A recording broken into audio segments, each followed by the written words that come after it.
That's it. That's it. That's it. That's all. I'm in 26 seconds. We're gonna let the whole thing ride out. What do you think we're gonna do? Just like the whole song? All right. So You're supposed to introduce it while the song was happening, and yeah, you're too man, busy. You're too busy like listening to it. And bro. So I'm going on rap rules. I ain't know podcast rules was any different. First of all, not only a podcast rules different, but the fact is, I told you I was only gonna do like 26 seconds, and I'm waiting for you to come in.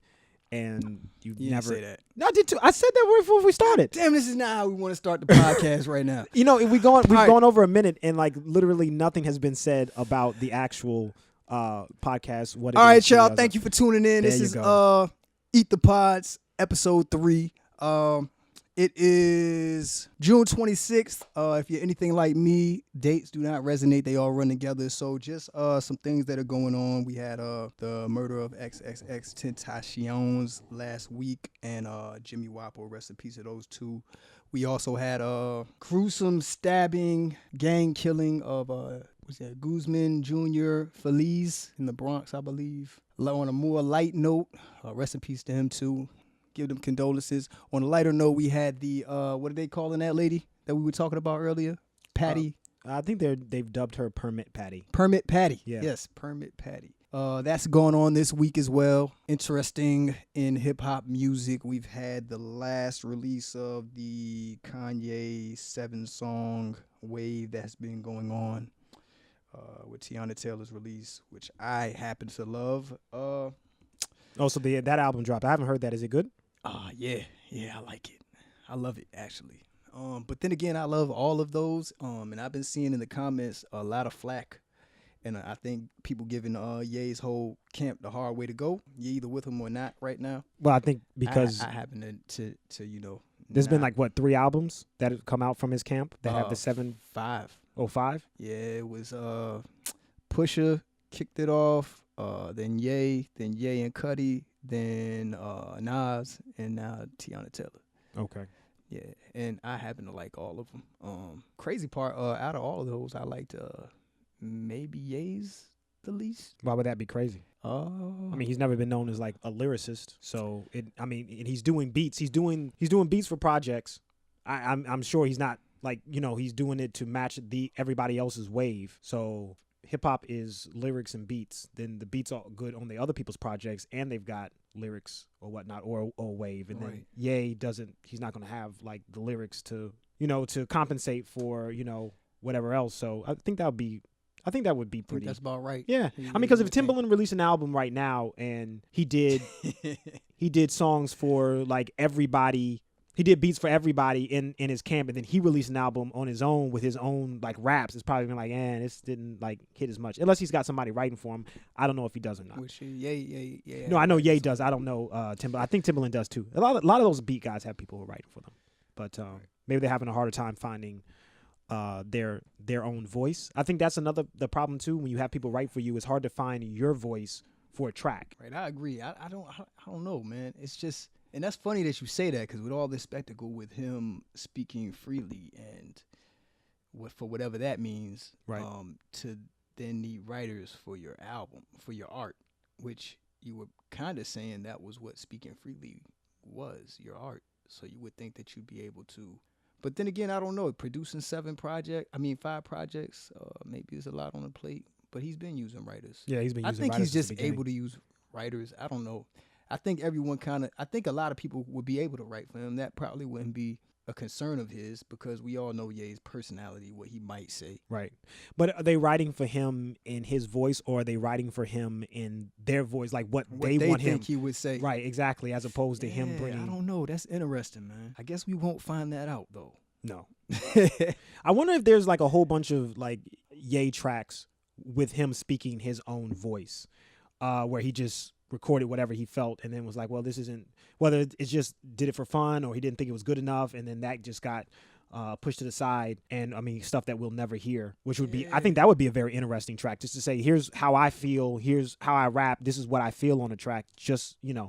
But yeah, so that's what's been going on the week prior to June 26th, so y'all get a feel of that.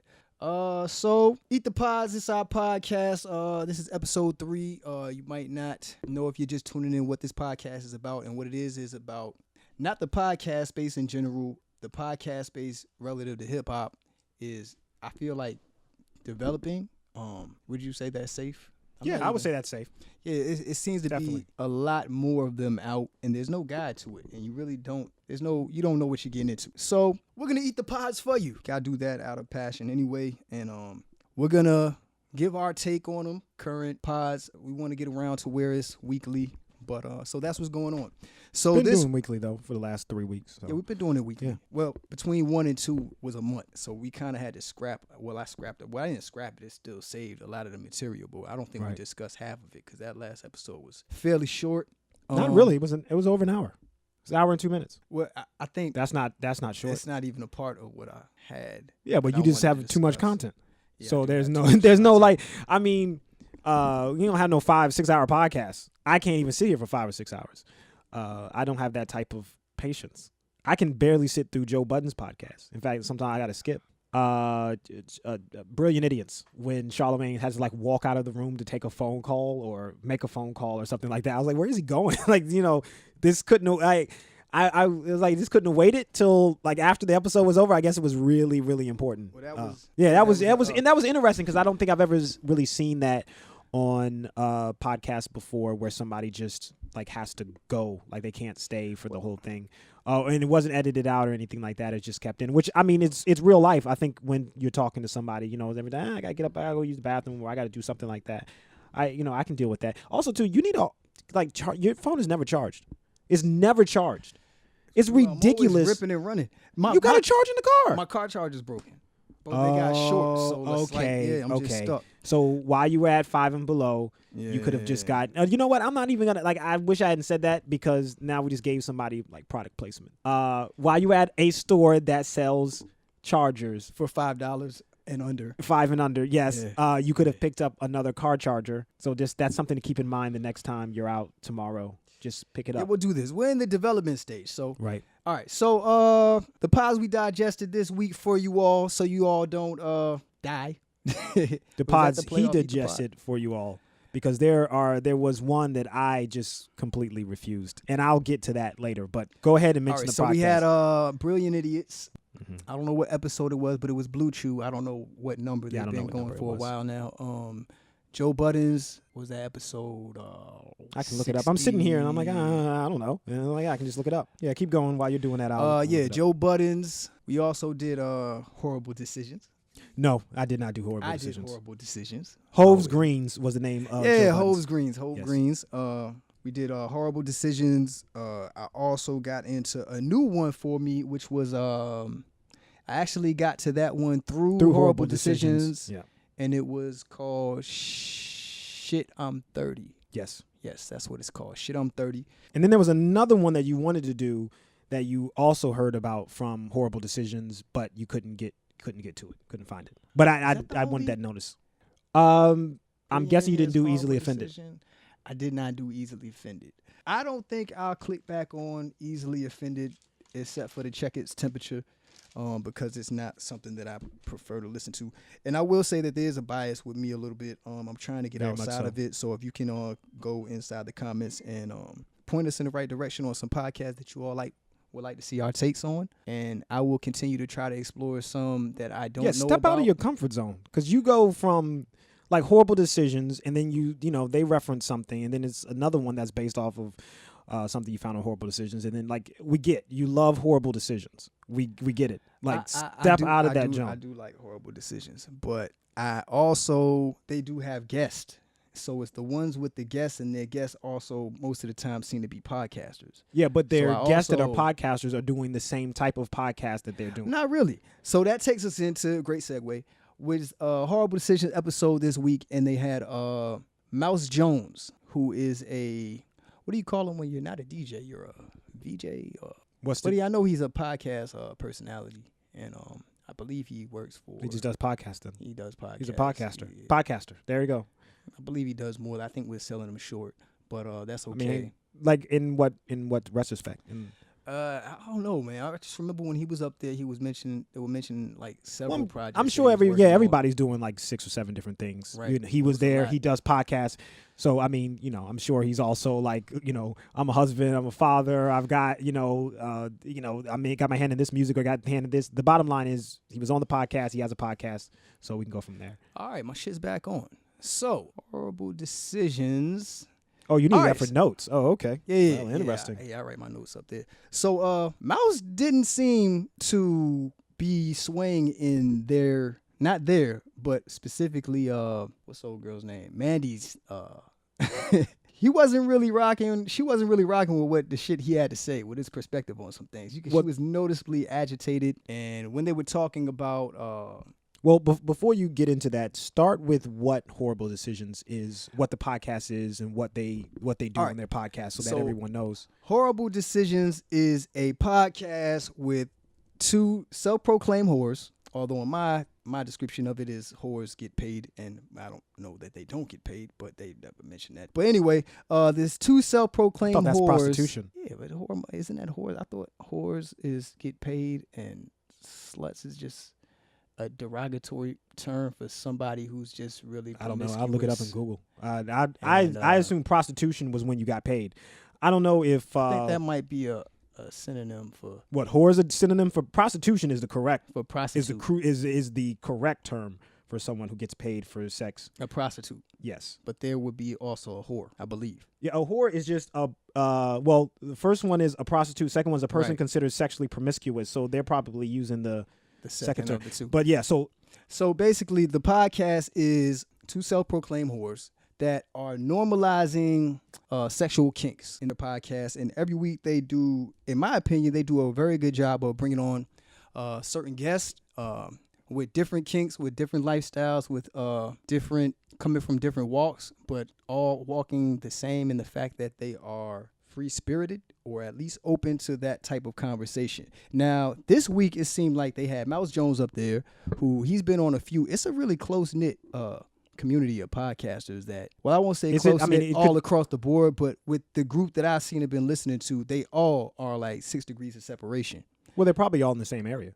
So, yeah, you know, it's like you see a lot of that with the Vines and like the Vine videos. You would see some of the same people, and then I found out, I was like, oh, do these guys just like fly out all the time? And it's like, well, they're either all in the same area, or they can get to each other pretty easily. So networking, yeah. So you're in the big cities, you always have like more opportunities to network. You know, York, you go to New York, California, you know, those places where everybody is kind of, you know, has more opportunities. So they had Mouse on there. They were talking about situationships, relationships, dating. They were talking body counts, and that all of those really, the situationships, the dating versus situationships versus relationships, and then just talking about who they would entertain as far as body counts go. And although, in my opinion, I saw that Mouse is very open-minded as the same as they are. He's not shaming anyone for who they are and what they feel, but he feels differently, and he's pretty dead set on the way that he feels. And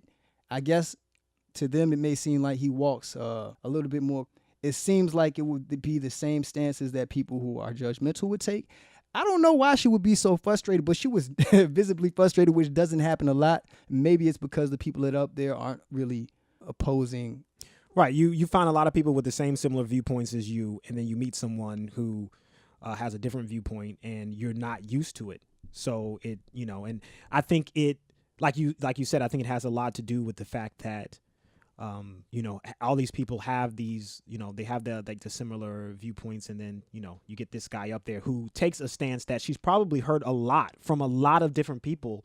You know, you go out with somebody and you're, you know, mentioning how many people that you've been with, and you can just see them kind of like, ooh, good, great. Like, you know what I'm saying? So that's probably something that she's heard a lot, and it's not something that she ascribes to, and it, you know, put her in a mood. Yeah, that's what I was assuming. Yeah. Because it was like, if you were saying something right now, and I was just like, trash. Yeah. Yo, literally, she called that nigga's opinion trash. But then I don't know. She didn't really dwell on that, but that's definitely how she was thinking in her head, and it spilled out. So I think it was the body count thing, man. The body counts. A lot of people aren't with women with a lot of body counts, And he just said basically a high body count. He's like, yo, man, I mean, that's not for me. It's for other people, not for me. You know what I'm saying? And she was, I think they may have pressed it a little bit. Now, and also too, there's one thing to remember about someone with high body counts is it's not something they can change. You know, once you have a high body count, you have a high body count. So it's basically like someone telling you you're not someone that I would consider as a person. And you know, if it was something like, you know, I wouldn't like someone who isn't funny, or I wouldn't like someone who was mean. Those are things that you can change about your personality. Once you have a high body count, there really is no going back. Now, that's not something that necessarily somebody would know unless you mentioned it to them. Right. You know, that type of thing. And that's what Mouse was saying. But you know. And so you're feeling some type of way about a person that's pointing something out that even if he didn't know you had a high body count, you know, if he knew how many bodies you actually had, he would no longer be interested. Exactly. That's what he was saying. He was saying, yo, because it was a guest that wrote in. They did Whoreable. That's a segment of their show. Guess he's more. If you can't tell, Alex is more Mouse. He's Mouse. No, I'm not Mouse at all. That's the thing. This is my issue when it comes to Whoreable Decisions. For one, normalizing sex, to me, sex is normal. So it's nothing for me to, like, it's not taboo. One of my second jobs, for you. For me, yes. For me. I mean, this is also too another thing that to keep in mind, this is my opinion. Right. It's just my opinion. If I'm coming off and it sounds like fact, it's not. It's just my opinion. Right. All anybody ever is giving you is their opinion. If you take it for any more than that, yeah, I mean, yeah, it's just their opinion and the opinion of somebody else. Even like things that we take as scientific fact is really just the opinions of the people at the time in the research that they've given. That's why things change. One day eggs are good for you because we've got all these facts that say it's good. The next day it's bad for you because we've got these facts. It's just things change. You just kind of have to, you know, gauge for yourself. My second job, I worked at a porn store, and I worked there for like 3 or 4 years. Anything, all the sexual dicks, any sexual fetish that anybody would have was there. You know, I wouldn't even call them fetishes. It's just whatever your hamster choice is. Play? Yeah. No, there was all that. Well, no, there's no hamster play because bestiality isn't legal. So we didn't carry illegal porn. Yeah, no illegal child porn. That's horrible. Nothing like that. No. Horrible. Well, you know, I don't know if it's technically, like, shit, I'm just some of the motherfuckers was on the run. Like, what's the dude name? That dude went on the run for essentially child porn. The one that used to rap. The one that used to rap. Yeah, he used to rap in his pornos. Jake Steed. Is that what you're talking about? Yeah. But see, no, but before, no, wait, hold on a second. Before we say that, like, I don't want to get. I don't want to. No, I just want to say before we get into far into that, I don't want to get sued for libel. I don't know that Jake Steed is on the run for child porn. Correct. I don't know that. Allegedly, I guess. I heard that it was taxes. The child porn is something that you brought up to me. I don't know if it's true or not, but just so that we don't get sued for libel, I'm not trying to run anybody's name through the mud. I'm guessing, you know, that could be a thing. But yeah, it could be a thing. It's on the internet, so it might be true. It's probably, it might not. Right, yeah, it's the internet. It's 50-50. The toss of the coin. Yes. So go ahead. But my point is, it's normal for you. That's what it's normal. So I don't like. First of all, nothing to me is really that's legal is really like a taboo. It bothered me a lot growing up too with people who smoked weed, because they made it seem like it was like, oh, I smoke weed, oh man, like weed, because it was an illegal substance, and so they felt some type of way about smoking it. And to me, it was just, this is corny. That this is why you do things, is because of this. I felt that way with anything. So when it comes to them talking about different sexual fetishes or whatnot, it's just like, oh, okay, yeah, I already know about that. Like, I already know about this, I already know about that. To me, it's not something that's exciting, because it's something that I've known about since I was like, for the last like 15 years. So it's not like, ooh, I've never heard about what's this. It's like, yeah, they've made pornos about that for the last 20 years. Yeah, okay. So that's one of the issues that I have with the show, is the content. The second thing is, I like the Whoreable Decisions, the Whoreable, and like we're whores. I don't call women whores or sluts or any or prostitutes and any of that type of things. I don't need those labels. I don't think people deserve to have those labels. I get why they do that. It's good branding. But I don't. Yeah, I think it's like it's like how we as black people say we use nigger to tie. I don't use the N-word either. I don't. It's an argument that's been made is that black people may use the N-word. I should say. No, you can. I mean, I've said black people say nigger to take from it. You know what I'm saying? Which then, so but you're gonna take from it. But then if you're using the N-word to take something from it, and then someone else is using it in a non-derogatory term because they're also you've normalized it at this point, then what would be the problem with that? So the point I was trying to make was, I get to that. The point I was trying to make is that I think the point that they made on the show was that people are scared to bring the things that they're interested into to some people. Not all people. Some people are scared to bring the things that they're interested into. The things that people aren't willing to spill their porn site search engines to their significant other for fear of being judged and label a whore. So I feel like if they label themselves whores and their show Whoreable Decisions and they normalize these things, then people will be more inclined to bring these things to their sexual partner, maybe listen to the show with them, and maybe, I think, be more inclined to not step out. I think a lot of people step out with people they're never going to see again. A lot of infidelity because them sexual urges don't go away. No. But to get back to, sorry, what you about? No, I mean, I don't really like. It just doesn't resonate with me at all. And also too, just some of the content that you've brought to my attention has not been something that I would listen to. But I always bring shit to your attention because whereas I'm looking at it from I like the show, you are looking at it and if you can make it through there, because sometimes you won't make it through there. I won't make it through some shows, but you usually have a different perspective to offer, and that's why it's great. The dynamic of this show, is great because you bring that to the table. Women running around calling themselves like whores because it's like, hey, you're gonna label me whore, and I was like, I wouldn't have labeled you a whore, so what is the point of this? Like, I would probably wouldn't have. I would have been more inclined to probably watch the show if it came from a place where, hey, we're two women and this is what we talk about, as opposed to just being like, yeah, we're whores and yeah, we like to sleep around and blah, blah, blah, this and that, because I don't consider that something that you couldn't have done anyway. So it's not, for me, it's not like a freedom. Like when I watch Sex and the City, you see those women like sleeping around. It's like, this is women like having their freedom. I'm like, you could have been sleeping around anyway. Like, who cares? Like, I don't understand where this is coming from. Right. Women were sleeping around before Sex and the City happened. They were sleeping around after Sex and the City happened.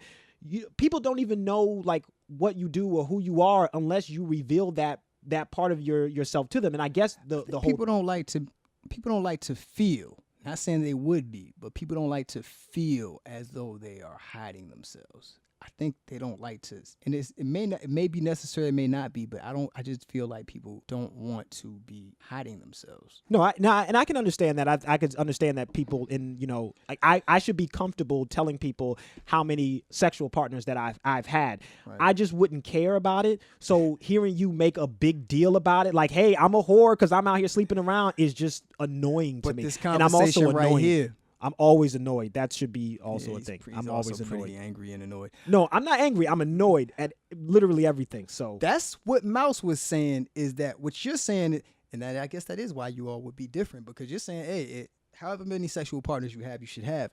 I think Mouse was saying basically it was the whole male was the woman who I can't remember the specifics. So you all tune into that show, watch it. But if you're interested, definitely.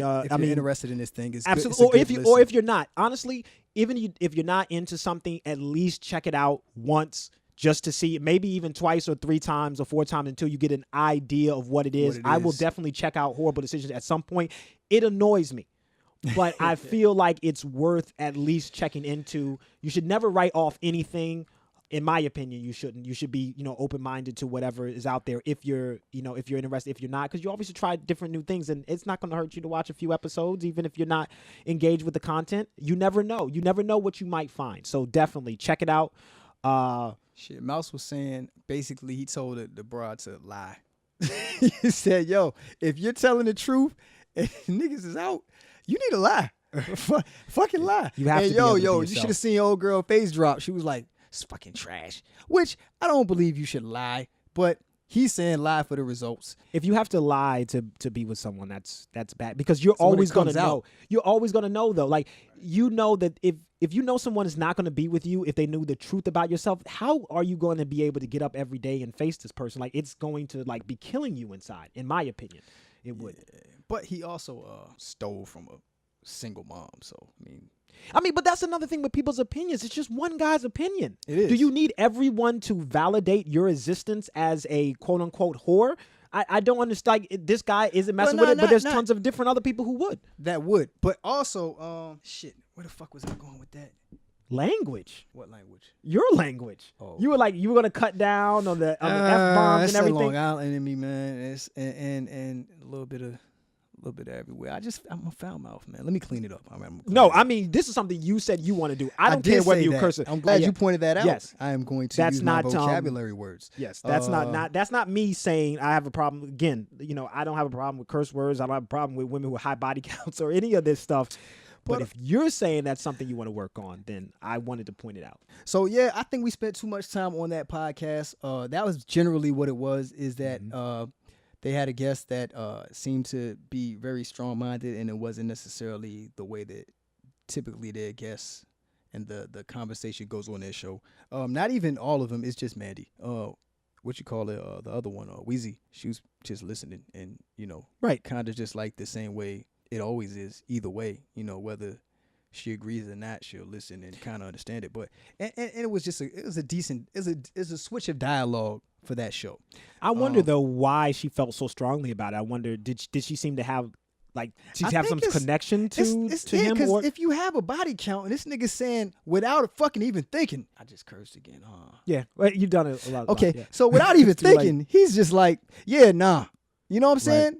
Right there. It's just like yeah, I'm in anime. Yeah, fuck anime. I'm not with yo. If you don't like Death Note, don't bother coming over to the crib. If you like the Death Note movie, definitely also don't come over. No, but you know what? Maybe it's something like, let's say if you were, I'm pretty short. I'm 5'6". So maybe if some girl was like, you know what, 6'2", if you're under 6'2", don't bother to apply. I wouldn't feel any type of way about it, but I'm guessing I know a lot of people do. I know a lot of people do feel some type of way about women who have like different standards for the stuff that they like. Right. So I can understand now, because it's not like I can just get taller. It's not like, I'm saying like, oh, okay, you need to be 6'2", okay, good. Then, I'm saying I'll eat some Wheaties and, drink some milk. And then, I'm saying I'll come back and holler at you in a couple of years. Like, that would be like, yeah, you being like, we interviewing when you got a girl here, you're just like, so would you date someone that's 5'4"? It's like, hell no, that ain't for me. Like, that's not gonna. But you might set back a little bit, like. But you know what? Then again, too, though, it is your choice about the body count. It's not my choice about the height. So there, there is a little bit. But you know what though? Like, generally speaking, and also too. Not only that though. That might not have been something you concerned yourself with when you were young. You didn't know later on that maybe somebody would concern themselves with body counts, and that was too late to go back. So it's your choice, but it's not necessarily like your choice as you get older. I honestly feel like, me personally, I feel living your truth. If absolutely you have these bodies on you, and someone asks me about it, I'd be like, "Are you sure you want to know?" If they say they really want to know, I would fucking tell them. Yeah. Well, you're not a really honest person though. So I mean, I don't like very, to very lie honest about anything. I'd rather be. If I did something and it makes me a piece of shit, it doesn't mean that I don't now have a life to live. Right. You know what I'm saying? And it doesn't mean that I'm gonna be that person or that I even resonated with it when I did something that was shitty. Exactly. You know what I'm saying? So and also too, wrong. And I also want to just point out, I have no problem with anyone with a high body count. Like that doesn't to me, that's not a turn off. About that. She's experienced. It's not a turn. Now also she's well seasoned. See, yeah, for you, I think it's more of a turn on. For me, it's not a turn off or a turn on. It's just not. It's a non-starter. Like it doesn't matter. You either like I slept with 1,000 people or I've slept with 10 people, or I've slept with 0 people. I really don't care. That doesn't matter to me because I'm more of a personality person. I try to connect with people I like on personalities as well. Yeah, sure you do. Like I guess. You know what, man? Don't. All right. So to wrap up this conversation, I also think to kick personalities. y'all off into that show, I personally also feel like Mouse won that debate there because when he It's a specific point on gender roles, and I think that he kind of won them out there. So you all watch that show and let us know what you think in the comments. And one last quote on that. I'm sure that Mandi, I'm sure that she has some other things about guys that she looks for, characteristics and things that she likes that would be like a non-starter for her. So it's weird that you can have those certain specific things that you don't like, and then someone else has certain things, but they're wrong for what they want, and you're right for what you want. But I mean, that's just something. Just what I said. I think I believe he won that debate. So the next podcast we're gonna get into is, let's do the shit I'm 30, because that was offshoot that you found from Whoreable Decisions. Right. Yeah. Shit I'm 30. What is that lady's name? I wrote it down. I can look it up. I think it was Carla something. I think it is Carla. It is Carla. And I watched episode 14 and episode 15. Those are the latest episodes. I want to talk about Platonic Decisions. I think that Platonic Friendship, excuse me. Because I think that was the it says Carla and Friends. I don't Yeah, she has certain guests on the show. The title, Shit I'm 30. So the premise for this show is that you're exiting your 20s, you're into your 30s. You're into your 30s and things are different. So if you or things are the same, but keep going. So if you're listening to the show, I'm expecting, and now I'll give you this. It is 15 episodes in. I'm expecting you to tell me how 30 is different on the same issues you had, the same subject matter that you had at 20, the same issues at 20, but how they have either grown or you've grown or you see things different, or maybe the landscape of anything around that has changed at 30 or in your 30s. And that's what I was expecting. Now, granted, I'm 37, so maybe that's why it sounds like just regular shit that maybe it's just regular shit that I just didn't notice was a 30-year-old thing. But give your take on it. Well, because that's what you kind of hinted at after I said what I said. So we had this conversation. We kind of had this conversation. We had this conversation earlier in the week, and now I didn't really have very high hopes for the show because he said he had found made it through 15 seconds. Yeah, I know. It was probably like 2 minutes. But I watched 2 whole episodes. Now, I did go back before the end of the before we got here to this point of this podcast, and I went back and watched it. I will do that or listen to it. But you said you want to start with Platonic, right? Platonic Relationships. So that was episode 15. 15, yes. So I turned it on, and I was also that was the perspective that I was taking from it. I'm like, shit, I'm 30. I'm going to hear this different things, and I'm looking for somebody who may be right around what I'm going through transitional wise, and then it starts with a icebreaker. I was listening to it, and I guess maybe my hopes were too high or whatnot, I don't know, but it starts with go ahead, keep saying what you so she she's 30 or whatnot, and she starts with this icebreaker about, would you rather be smart but kind of ugly or fine as fuck and dumb? And I was like, this is not 30-year-old issues. Then the second one was, what would you rather lose? You had to drop 2 and keep 1. Drop 2 and keep 1. Google, Instagram, or Facebook. If that's not 13 to 15-year-old shit, I don't know what is. Go ahead. Either way you answer would be the same. You'd have the same split. It's not like you'd have the same split at 13, 20 as you would 30. But not saying that you have to stick to, maybe this is before they get into the show. You know what I'm saying? Because we don't really stick to the show. You kind of just do your own vibe because you want it to be organic. You think that might be the case there? No, I that's when I had to turn it off. That's as far as I made it. The icebreakers? That was the icebreakers. That's when I turned it off. I said, I can't do this because you caught the drift. Yeah, it was because I had such high hopes for talking about the 30s. It's a pretty dope premise. Yeah, I love the premise, and I was hoping for something that wasn't going to be trendy type stuff. I thought it was going to be dealing with more real issues. I went back and listened to it though, because like I said, I do love the premise. And they were talking about platonic relationships. I don't think they really covered it well enough, in my opinion, for what they had, because I think this is a really serious very issue with your 30s. And this guy who they had on the show, do you remember his name? It was Ricky. I'm not getting his last name. I don't know why I just put his first name. Just call him Ricky in his episode 15 of Shit I'm 30. Okay, Ricky. A lot of the things that he was describing very initially was like, yeah, I invite him out to the club, I'll buy him a drink or whatnot. That to me isn't necessarily a platonic relationship. That's just people And I know later on they do mention that.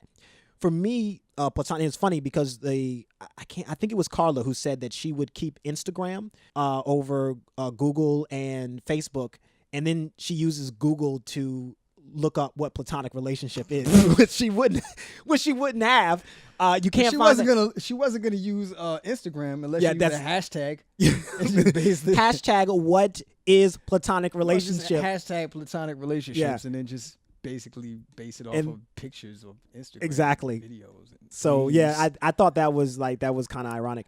But for me, when it comes to platonic relationships, it's a huge discussion, and also it has to do with, for me, it has to do more with someone that, can you be friends with a girl or a woman, I should say, and it not have any sexual overtones? Because I think there comes to a point when, especially in your 30s, when if you're spending a lot of time with the woman, you're talking to them on a daily basis, and you are the one that they would call. Yeah, they seem more appealing to you.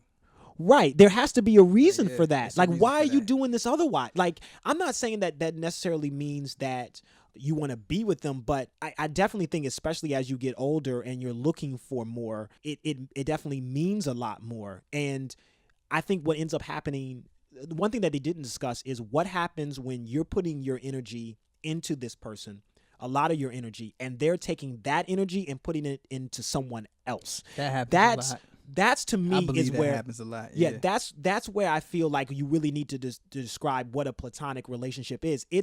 For me, it's when you're putting a lot of time and energy into someone and they aren't having that same energy being put back. Then what do you do? And I think that was something that they didn't discuss on the show, and I think that's something that happens a lot, especially because I think women naturally have more male friends who are around, and a lot of them are around because they're like, I really dig this person. I think they're cute. I think they're attractive. I like their personality. Yeah. I would like to be with them. I'm fine with being their friend, right now, what I'm saying? But I hope maybe down the road there's something will be opening up. And then that person may be single at the time. Because if you meet somebody and they're in a relationship, then you come from a different perspective. But when a woman is single and you're single and everything's kind of you're talking every day, you're the person that she talks to and whatnot, and then she gets someone else and then she starts to pull away, but a lot of times they still want that same energy. They're like, well, why don't you want that same energy? They're like, well, what? I think that's just a woman's thing though, man. Like, that's generalization. Huh? That's a generalization. I think it's a safe generalization. It's safe to say that women have vaginas. That's general, right? I don't know if that's general. That's facts. Yeah. Yeah. So it's a fact. I'm not even going to say generalization. I think that if you're pouring energy into a woman and she's entertaining it, I can't think of an example when they won't want that same energy. True. But they're even not if they give it to you. don't want you in that way. Are they operating on the fact that energy you're giving them is because you like giving them that energy and not because there's an outcome to it? Is it just that they feel like you're doing it and it's not I don't think a means that to an end? I think that they're so in love with the energy that you're giving them that they're not really thinking in those terms. I don't think they ask themselves the question, why is this person... We just took they lost in the sauce and turned it into the discussion that they didn't have. Well, I mean, and because that was the discussion I was hoping that they would have. Would you say this was your lost in the sauce moment for this week? Yeah. Well, just first of all, describe what lost in the sauce is. So lost in the sauce is when you're digesting the podcast and you notice something that you really feel like could have been said or something that could have been addressed or a moment that could have been had that was just lost in the sauce. It never came to fruition. So yes, I would say that this would be my lost in the sauce subject, moment. This one touches me so deep because I think there's always I think with guys, you've at least had one moment in your life when you had a girl that you had a platonic relationship with that you wanted more. Then she, either found some. Go ahead. I'm sorry. No, you're fine. You find somebody that she ends up finding someone, or she ends up pouring her energy into someone else, and then you have that defining moment where you go, well, I have to pull back, and then she has some type of feelings about it, and then you're just like, well, what did you think this was? You know what the common denominator in most of those instances, I think? Communication. If you don't noticeably shoot, if you're just talking because you're quietly to yourself hoping that it develops into something, it just saves everyone a lot of headache and a lot of time and a lot of energy to just let this woman know, I'm interested in you in whatever way you do it, whatever way you feel comfortable doing it. But the communication of why you interact with them is there. But I will say this, though. All the women that I've talked to, they have had an issue with this in some way, shape, or form with one or multiple guys. And they've always known that person had feelings for them in some way, shape, or form. Yeah, they gotta have. They know. So it's not something that they. You know why I know they have an idea? Because women will have nothing. I'm generalizing again. A lot of women, and I think that a lot of our male listeners would agree. Women will go off of an inkling of any interaction with another female that you may have. If you're a woman and your man likes a picture, you notice it. If he likes it twice in a day, B, you gotta address this. Yes. You gotta address.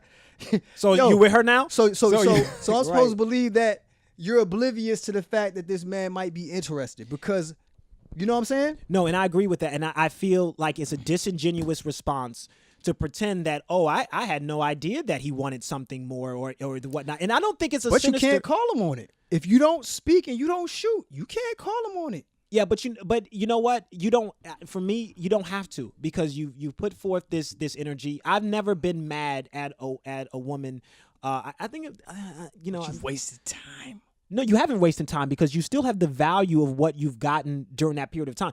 If you're not scorned heart, you low only self-esteem. Well, I've had low self-esteem since I was born. But that was just that I'm comes not just with talking about you. I'm just talking about. They should have. Then I think if you have low self-esteem from this issue, I think that's more of something that you have internally than it is something that is projected on you from just this moment.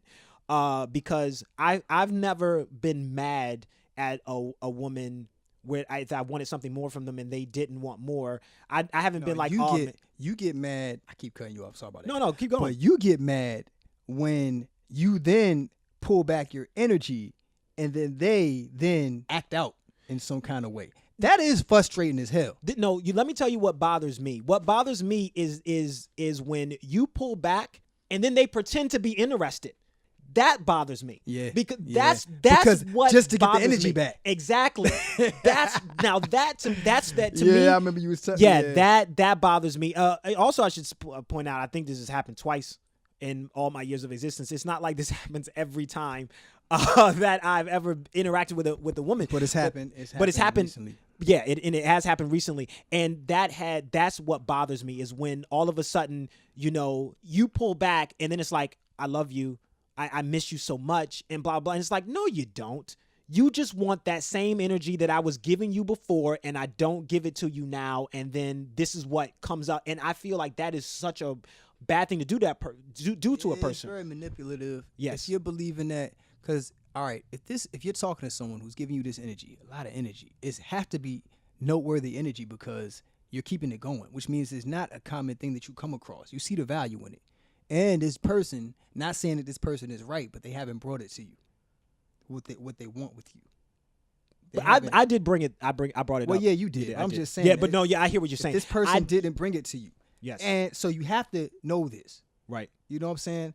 To then why wouldn't they bring it to you? Because fear of rejection or just not. Or not wanting to ruin being confident, not wanting to ruin what you have, the thing that they love, yes, that they're valuing, that exactly, they want more of. So yeah, I feel like to have an inkling of it, but you still feel like, well, my hands aren't dirty, right? Because you know what I'm saying, they can operate off the fact that their hands aren't dirty. I definitely feel like that's a thing. I feel like they they don't address it. They don't want to even think about it because they know really what it is. And that's what, you know what? Carla should call us. She should call us, and then we should do this on her podcast because I want to get in the room. I want to be in the room. Yo, he's very passionate about this. If you can't tell, he has a lot of perspective and thoughts on this. There's plenty of energy there. Tons of energy. Yes, we definitely should have this conversation. I don't mean to cut you off, but no, you've been doing it all day. So like, why stop now? I'm gonna keep cutting you the fuck. Yeah. And there you go, cursing again. You know, that's passionate about this shit. You know what? Yo, fuck it. I just am who I am. I curse on the goddamn podcast. All right? That's your thing. Don't listen to this shit around your 3-year-olds. Dick, pussy, shit, and fart. Oh, wow. Now we're editing that out. That's got to be edited out. Yeah, because that's too much. Someone else's shit. So on the show, Platonic Friendships, Rachie was basically saying that he doesn't believe that after you slept with someone, you could be platonic again.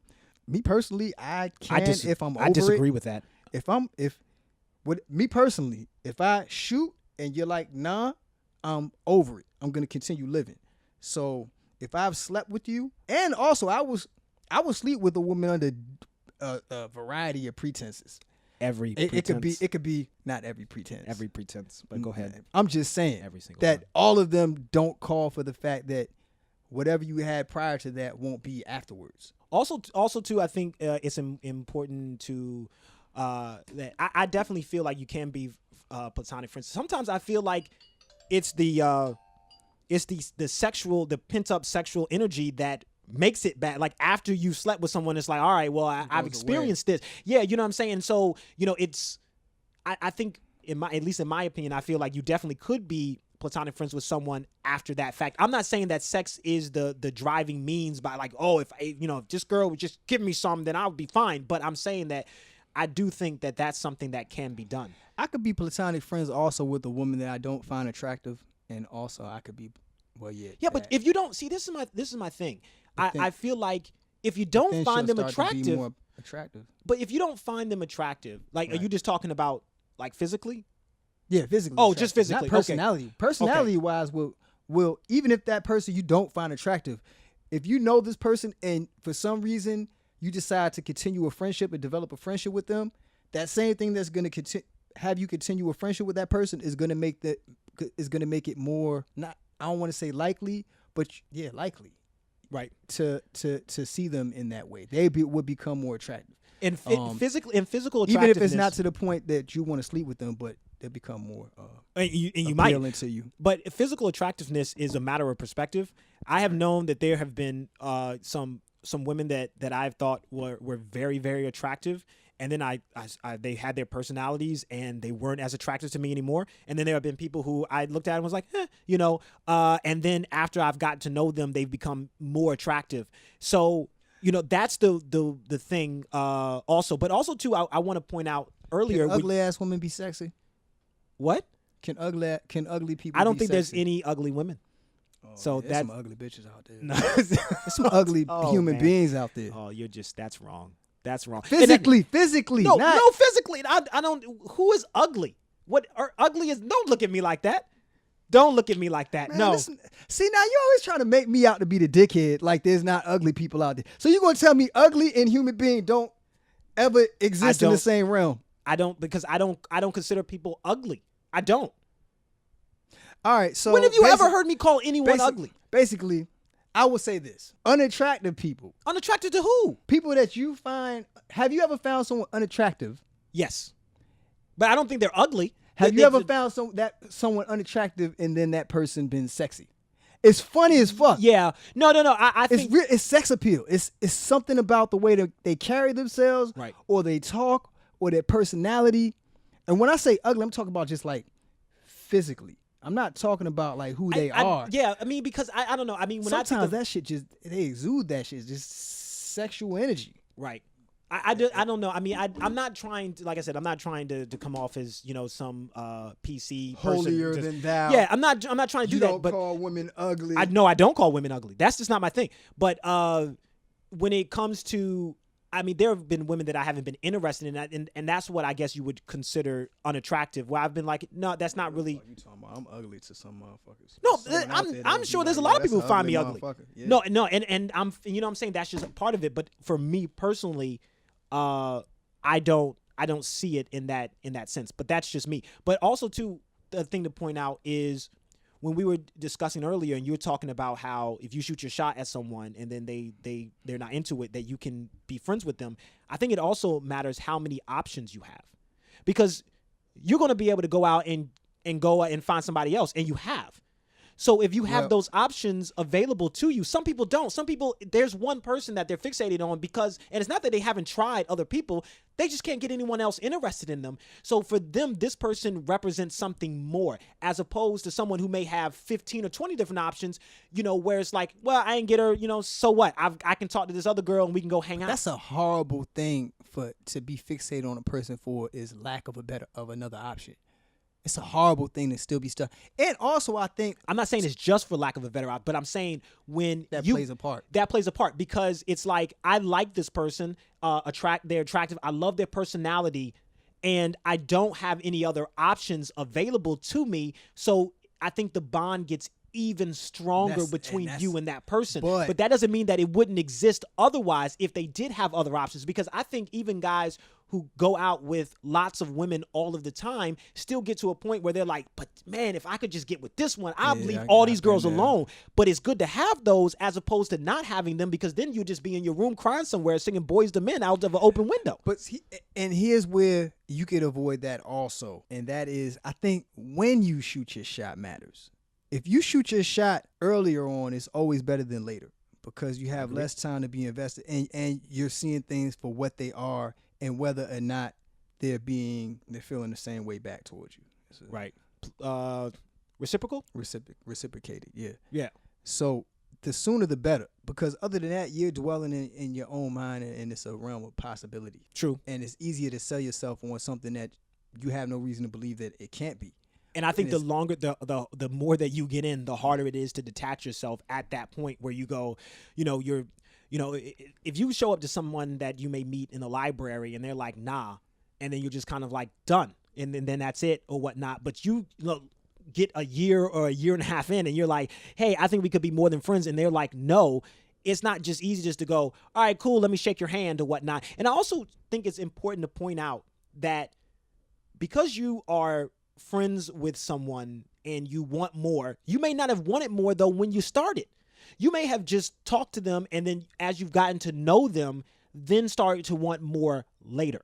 Right. So there is that option as well. I think sometimes, especially that, I hear this sometimes from women, that they feel like every guy starts with this sinister intent where it's like, yo, I'm going to like talk to her, I'm going to be doing all this stuff for her, because at the end of the day, man, I'm going to be that guy. And then when they're not that guy, then it's like, oh, you just wanted me for this. And it's like, no, that's not necessarily the case. I think people catch really, really strong feelings for individuals, and then sometimes there's just not a way for you to be able to be friends with that person with the amount of feelings that you have. It's like, I would love to just be able to hang out with you or whatnot, but I can't, because I know that I'm not the person that you really want to be with, and that hurts so much.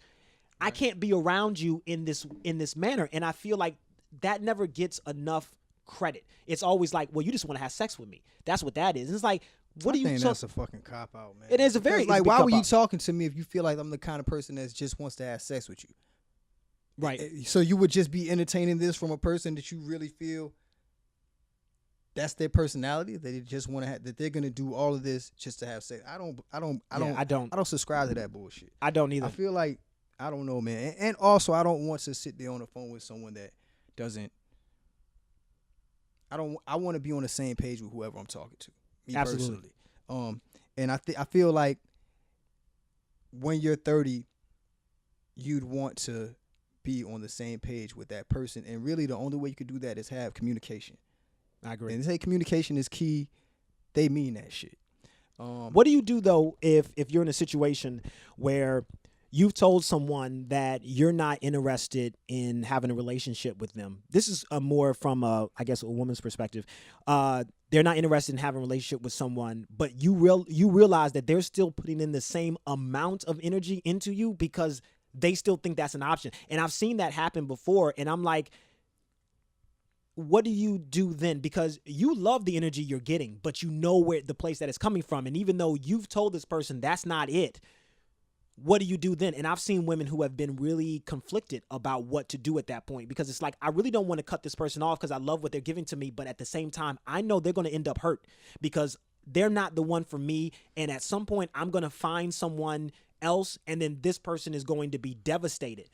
What do I do? That's when you talk. But you've talked to them already. You've already told them that they're not going to be the one. Or if you haven't said, if you don't believe that they have pulled back, and you feel like there's going to be a situation that you just don't want to deal with from that, then you pull back. That's how I feel. It's like, yo, if you don't, like, if someone's telling you, yeah, I get it, but you don't believe it, then you act on what you believe, right? Yeah, but you like what you're getting from this person. You have great, like, it's a great friendship.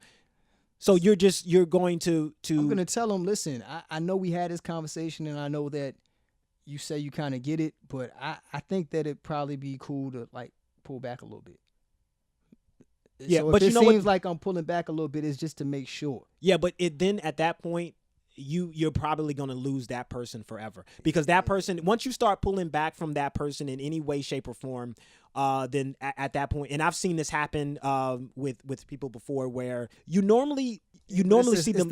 It's the best of the two, I believe. I believe it's the best of the two options. You stay around and let this man, continue to. You stay around and you let this man continue to sell himself on something, because sometimes people can't control how they feel. I think more often than not. More than that's what I'm saying. I think that's more control it. So it really comes down to whether you believe that this person is actually able to pull back or not. Yeah, but let's say you had let's say from the opposite point of view, you had a friend and you love this person. Like, I mean, I don't want to be in a relationship with them, but I do love them a lot. Right. And you realize that they want more from you than you can give. And you're like, I love hanging around this person. I love being with this person, but I know that they want more, and I don't want them to get hurt. But I don't want to I know that I'm going to hurt them as well by pulling back. I don't want to do either. Like, it's a really bad situation. And I do feel bad for some women who end up in this position, because they don't want to lose their friend, but at the same time, they don't want to hurt anybody, and they don't really know what's the best option to do. So I see that as well. Now, my situation is different because that person just despises me. So it's different. You know what? I almost cursed now. You almost got me close to cursing. So, but yeah, it's different. I know a lot of things. I would like to point that out as well. I'm pretty smart. But yeah, I got to cut.